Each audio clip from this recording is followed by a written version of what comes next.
James Bond movies have a long and rich history of bringing us the very best that cinema has to offer. From the iconic one-liners... Don't say it! The writing's on the wall? ...to the genre-defining music, ridiculous gadgets and technology to unforgettable characters. No, Mr. Bond, I expect you to die! It's quite simply an extraordinary legacy. But one thing that Bond has done, perhaps better than any other character on screen, is master the art of the chase. It doesn't matter whether it's in a car, on foot, on skis, or in the air. Whether being chased or doing the chasing, since 1962, James Bond has set the standard for the chase scene. And today, we're going to be celebrating this legacy with the top 10 greatest Bond chases of all time. Now, while we will, of course, be breaking down and talking about what makes these sequences great, I'm not going to sit here and pretend that I have some intelligent, objective standard that I've used to judge these scenes against. These are my top 10 James Bond chases because they have moved me more than the others. And while I try to understand why they have moved me, my philosophy is that what's important is that they have moved me.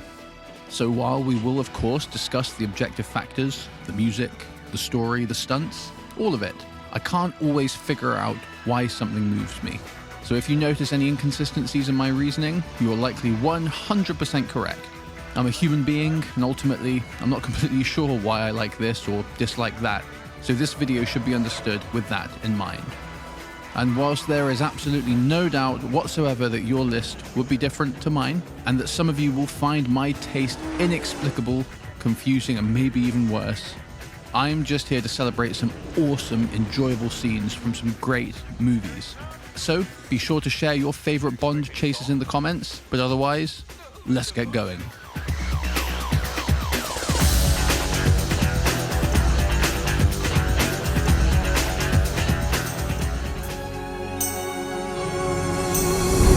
Number 10, the tanker chase, License to Kill. With time, Timothy Dalton's tenure as James Bond has come to be appreciated and enjoyed much more than it was back then. And while The Living Daylights featured some incredible moments, for me, Dalton's best chase scene was the finale of License to Kill with the awesome tanker chase.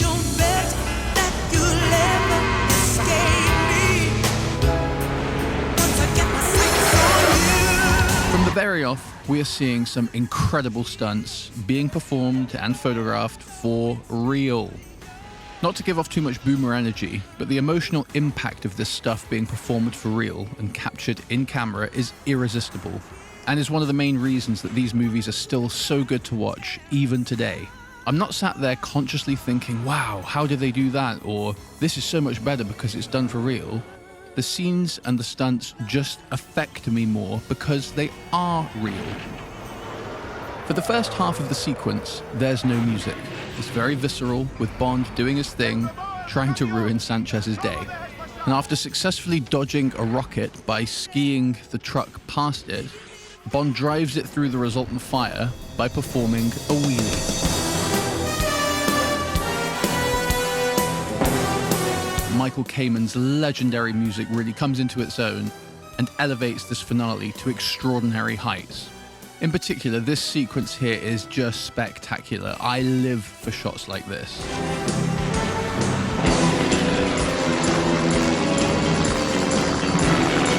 The drum fills, the reharmonization of the main Bond theme, and then the guitar coming in as the plane flies past, just perfect. And it's all fueled by Bond's lust for vengeance, heightening the intensity of everything he has done until this point and is doing as we are watching the scene. I mean, hot damn son, just look at that. Magnificent. And to have it end by Bond using Felix Leiter's lighter to set the gasoline-soaked Sanchez ablaze, let's just call that poetic justice. Number 9, boat chase, Live and Let Die.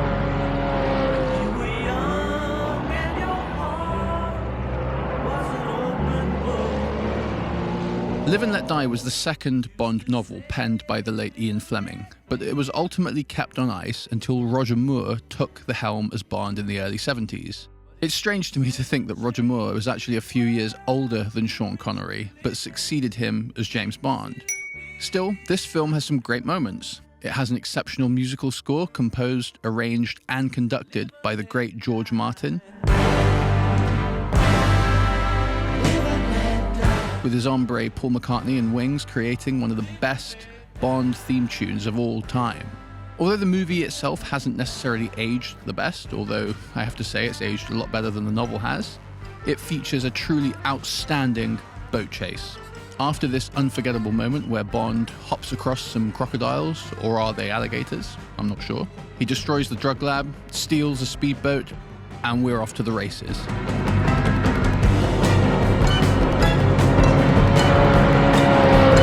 Taking place across the Irish Bayou outside New Orleans, we're treated to some breathtaking wide shots as Bond is pursued on water and on land. There are even some amazing shots that show Roger Moore is actually driving the boat. God damn, I love that. Lasting almost 15 minutes, it is a very lengthy sequence, but it's punctuated by various interludes, including by one of the most ludicrous, though entertaining, stereotypes of a Hicktown sheriff I have ever seen.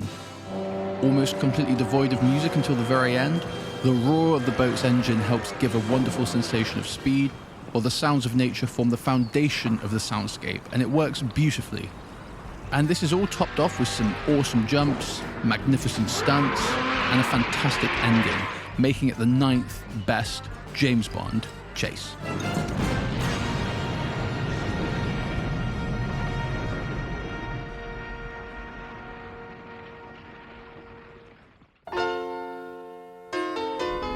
Number 8, the Lotus Esprit car chase from The Spy Who Loved Me.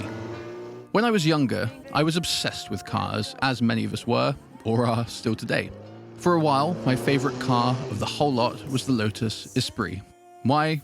I have no idea. But my fondness for this car goes a long way to explaining why I adore this outstanding chase. Once again, the sound design is fantastic, with the primal roar in the Esprit going a long way to create the outstanding sense of speed and tension that we get during this chase.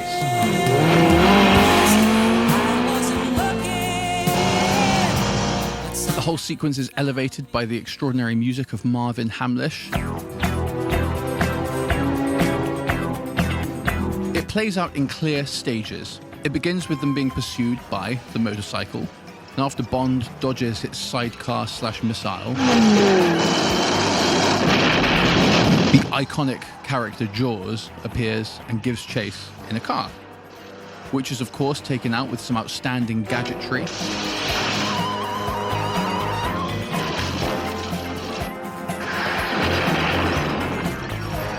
The stakes then increase again when a helicopter appears, and this section in particular features some outstanding photography. I mean, just look at that, and that, and that. Damn. But we all know what makes this sequence absolutely iconic.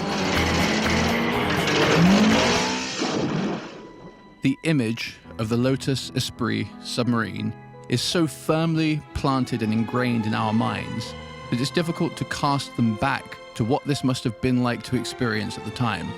This sequence is a beautiful, captivating piece of cinema, again elevated by Hamlish's incredible music. And of course, there were divers and a mini-submarine waiting and ready to come and continue the battle. And after Bond has dispatched them, the sequence culminates with the Esprit driving onto the beach, and we're left feeling intensely satisfied, having experienced a badass car and submarine chase. Number 7, Little Nelly, You Only Live Twice. Released in 1967, You Only Live Twice has a chase that is exhilarating to watch even today. The scene is set up when Q Branch arrives in Japan and begins assembling Little Nelly, an auto-gyro aircraft. Q gives Bond the lowdown on the improvements he's made, and once again, it's off to the races.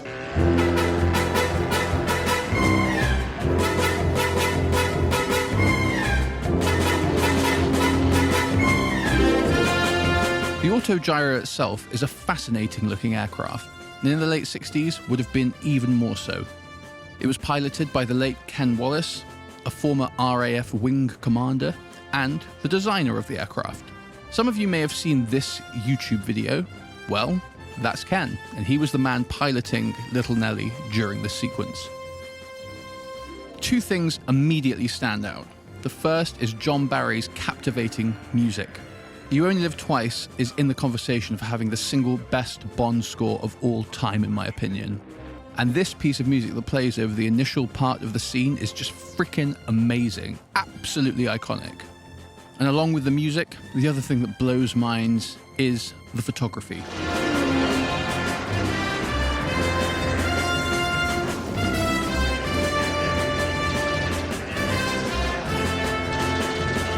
In charge of it was the late maverick John Jordan, and he had pioneered a photography technique that involved him hanging from a harness, being partially buffeted by the wind. During the filming of this sequence, his foot was actually partially severed by one of the stunt chopper's rotor blades. But as luck would have it, there was actually a microsurgery conference in town, and they were able to save it. However, after returning to the UK, complications arose and it was ultimately amputated. This also drove the Japanese authorities to prevent them from continuing part of the production, and so it was moved to Andalusia, Spain. And incredibly, in a total coincidence, I'm actually writing this about 10 minutes from where the rest of the sequence was filmed, and actually managed to capture this footage of it. After doing more work following this movie, he was filming over the Gulf of Mexico. Sadly, due to this prosthesis, slipped and fell to his death. The emotional impact of the photography in this chase is compounded by the knowledge of John's untimely passing. Yet John's brilliance has been immortalized in You Only Live Twice. And as it plays out, with Bond surveying the area, naturally, some helicopters appear, swarm into attack, and with the aid of some gadgets and some outstanding maneuvering, Bond takes them down in spectacular fashion. It's an absolute hoot, but it's John's visionary work that makes the sequence unforgettable. This is one for the history books, and it will never be repeated.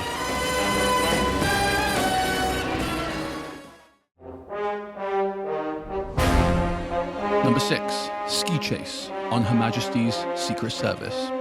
Iconic doesn't even begin to describe this legendary chase. George Lazenby graced our screens as Britain's most famous secret agent only once, but he remains memorable in large part due to this sequence.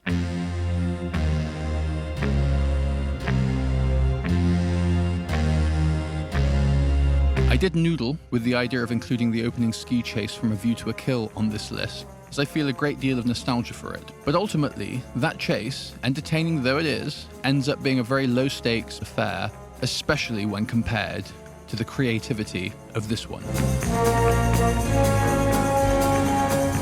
As Bond is escaping the Swiss ski resort Piz Gloria, he is spotted and pursued by Blofeld and his men.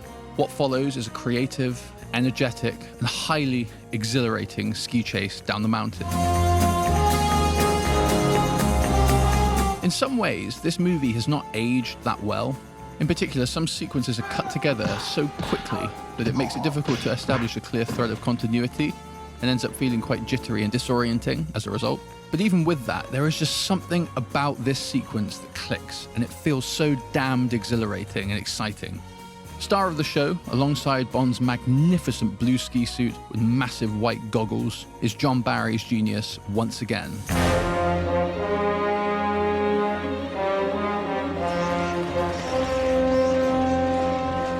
Escape from Piz Gloria is another variation on the timeless main theme for this movie.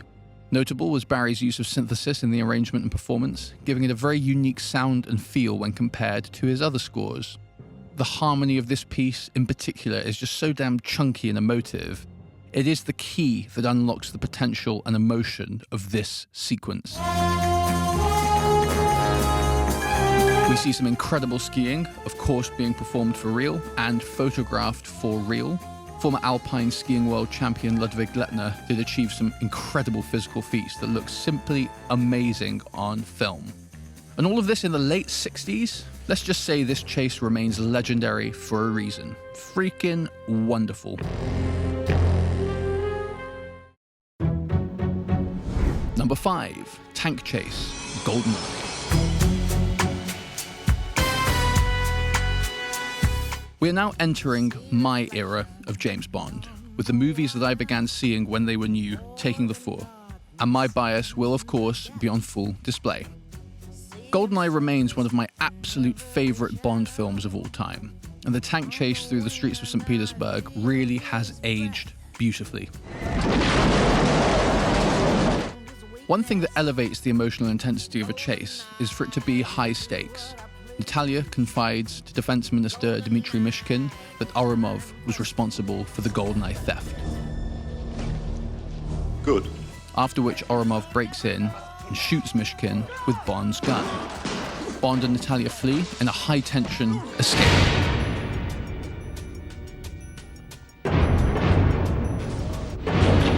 But as they're in the library, Natalia is captured and Oromov whisks her away in a car. Apparently unable to procure a more suitable vehicle, Bond gives chase in a tank. Crashing through a wall, what follows is one hell of an entertaining chase. He smashes through a building, pushes all sorts of vehicles out of the way as he pursues Natalia and Oromov. Of course, we see the obligatory Bond product placement as the tank rams through a Perrier truck, and then manages to mount a statue of Tsar Nicholas riding a winged horse atop the tank. The scene culminates with Bond parking it in front of Trevelyan's Soviet missile train, and we all take a deep breath as he ruins his former colleague's day. Of course, the music is one of the most fascinating parts of this sequence, as I covered in my video on GoldenEye's soundtrack.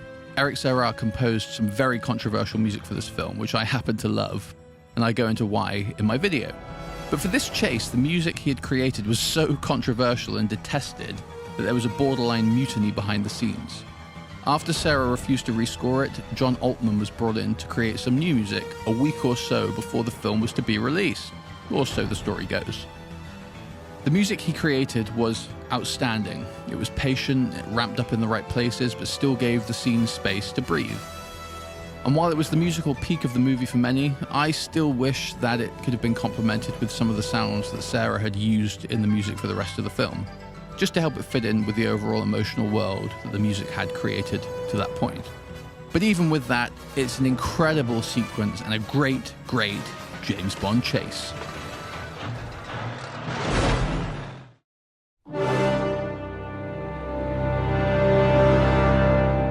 Four, opening chase, Skyfall. Skyfall had a lot riding on it following the catastrophe that was Quantum of Solace. Perhaps to prove a point, this movie starts out with a truly, truly magnificent chase. As Bond makes his way through the house, he discovers the hard drive is missing and that Ronson has been shot. M quickly makes it clear that this is a very high-stakes situation, and once again, we're off to the races. As Bond makes his way outside, we are greeted by the spectacle of Istanbul.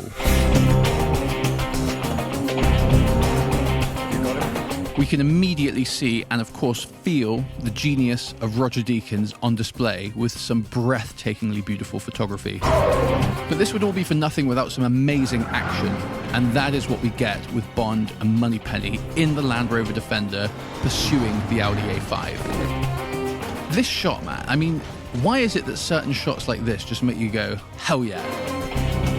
After a brief shootout, we're treated to a ridiculous motorcycle chase over the Grand Bazaar with some insanely precise and mesmerizing stunt motorcycle riding from Robbie Madison and Paul Edmondson. And after they've made it onto the train, we see more exquisite product placement as Bond pursues in a digger. VW Beetles!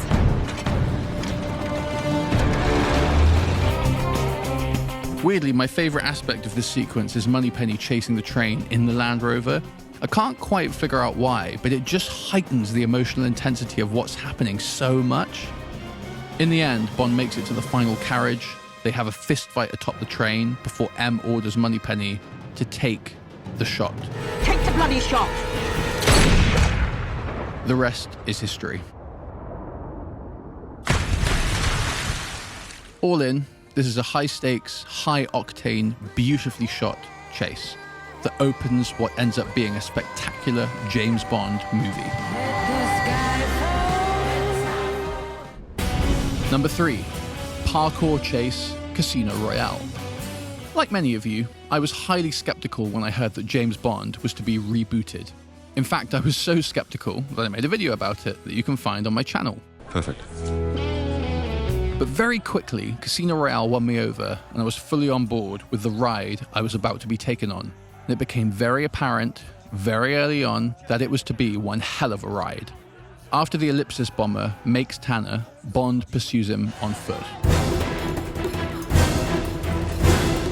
What follows is a truly spectacular James Bond chase.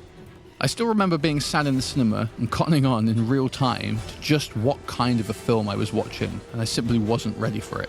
Sébastien Foucault's insane parkour ability was not something we were expecting, and it made for one hell of a watch.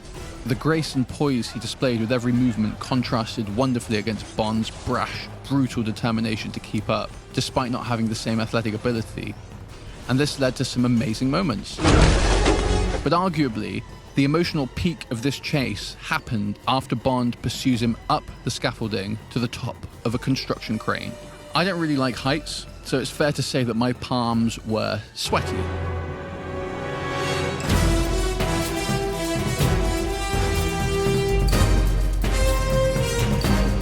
God damn, having this happen so high up in the air does make it feel more intense. And I still remember so vividly how audibly and intensely the audience in the cinema gasped when Bond jumped off the crane. It still sends shivers down my spine to think about it. And after this part, I was really starting to realize just what kind of a film we were dealing with, and I was liking it a lot. Of course, the chase continues into the embassy, where we are exposed to a level of visceral brutality that we simply had not seen in a Bond movie before. The chase ends with Bond deciding to shoot the bomb maker and blow up the building before making his escape. All in, it was an extraordinary way to get the reboot going, and it was an incredible James Bond chase. Number 2, Chase Down the Thames, The World Is Not Enough. I'm going to keep it real. This could so easily have been at the top spot, and even now, part of me is convinced that it should be. But alas, at the time of making this video, it is in the second spot. But if you think it should be number 1, you will get absolutely no argument from me. Following the retrieval of King's money and Bond's realization that it was a bomb just before it explodes, taking out its owner and a chunk of the MI6 building, for some reason unknown to modern science, one of the culprits, played by Maria Grazia Cucinotta, is in a boat at the scene of the crime, and incredibly, Bond peers out and sees her. Whatever the reason is for why she was there, I don't care, because it was a necessary contrivance to set up the greatest boat chase in the history of cinema.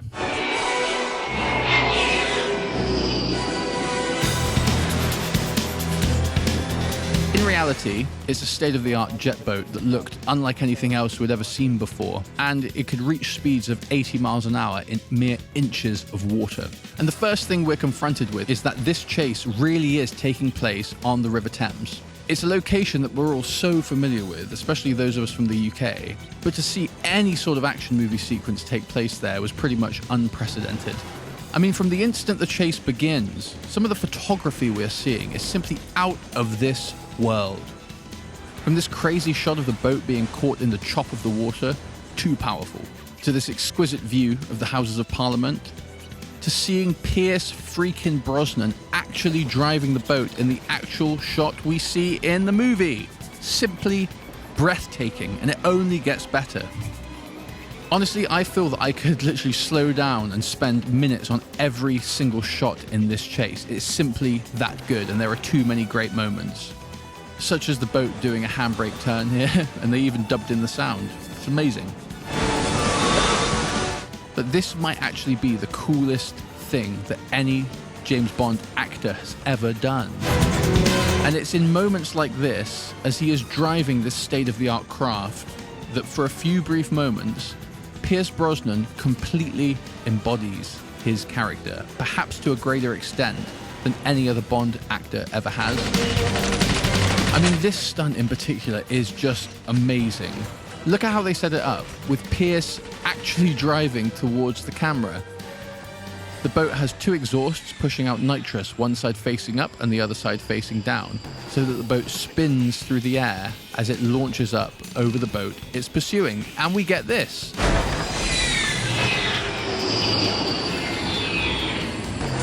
Are you freaking kidding me?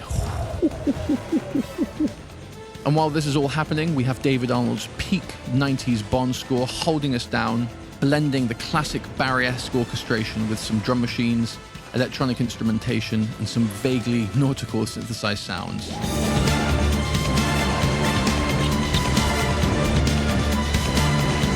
Pitch perfect. And even the sound design itself is so good. The actual sound of the jet boat is much lower and gravelier, hitting a very similar register to that of the speedboat that it's chasing. So in order to make our experience of the sequence more seamless, the dubbed sound of the jet boat is moved to a higher register so that we can easily pick the two apart. And as the chase progresses, at every moment it might ease up, a new wrinkle is introduced to maintain the pace and momentum. It's impossible not to love that underwater tie adjustment. What an absolute boss Pierce Brosnan is. But the biggest break in the continuity of the chase happens after this explosion. For some reason, the jet boat cannot dive anymore, so Bond finds an alternate route through the city that his boat's GPS inexplicably suggests. But again, I'm damned glad that it does.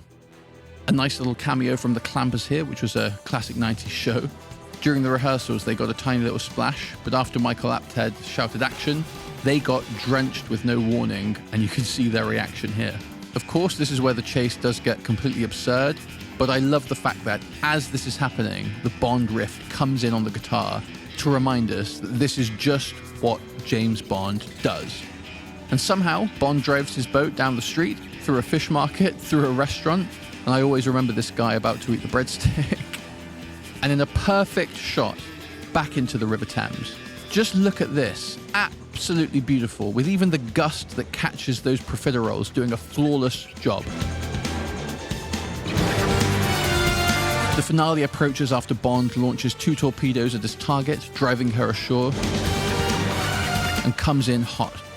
This jump was a labor of love, as there was a 5-minute window each day when the water was calm enough at full tide for the boat to gain enough speed to achieve enough height in the jump. After 6 attempts over the course of 6 days, they finally got it. And that, my friends, was an astoundingly great James Bond chase.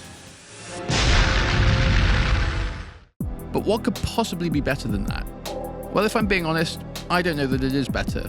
All I know is that I freaking love the chase that I've selected for the top spot.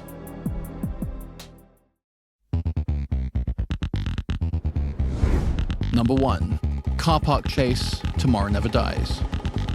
This sequence in Tomorrow Never Dies is, for me, the greatest James Bond chase of all time. After escaping Dr. Gupta's clutches, Bond returns to the multi-story car park, where Carver's henchmen are futilely attempting to break into his car in order to retrieve the GPS encoder. From the instant we see Bond get his cell phone out, we know that this is to be a very different sort of car chase. He uses it to start the car and begins by gassing up the henchman before remotely driving it towards him and jumping into the window. Here we see one of the unique wrinkles that this sequence has, that Bond is driving the car with his phone from the back seat, an exquisite touch. And just to add believability to the sequence, the car was modified so the stunt driver would actually drive it from behind the driver's seat. Apparently the driver actually kept getting motion sickness, but soldiered on. Thank you for your service, sir. And very quickly we realized the insanity of those that were making this movie. They were really actually going to create a car chase that takes place within a multi-story car park. How was this ever going to be possible or be entertaining? But what they ended up creating was the single greatest car chase in the history of James Bond. The sound design is impeccable, with the roar of that naturally aspirated 5.4-litre V12 chucking out all 322 of those German ponies. This audio sensation is elevated further, once again, by the music of David Arnold, beautifully blending the classic sound of John Barry with the electronic sounds that dominated the 90s. Despite Surrender being swapped out as the main James Bond tune in this film, Arnold kept its theme as a cornerstone of the Tomorrow Never Dies orchestral score, and it works absolutely magnificently here. The beauty of this chase taking place in a multi-story car park is that it's very easy for us to maintain a sense of continuity as to what is happening, despite the necessity of so many close shots. And as he's making his way downwards to escape, he's encountering and dodging bad guys as they shoot at him, showering him with glass and debris, and the 750 has some of the best gadgets of any car in the series. I mean, firing a rocket in a multi-story car park, just wow. And the outstanding sound design makes an audible appearance again as Bond deploys the caltrops, and they make a wonderful twinkly sound.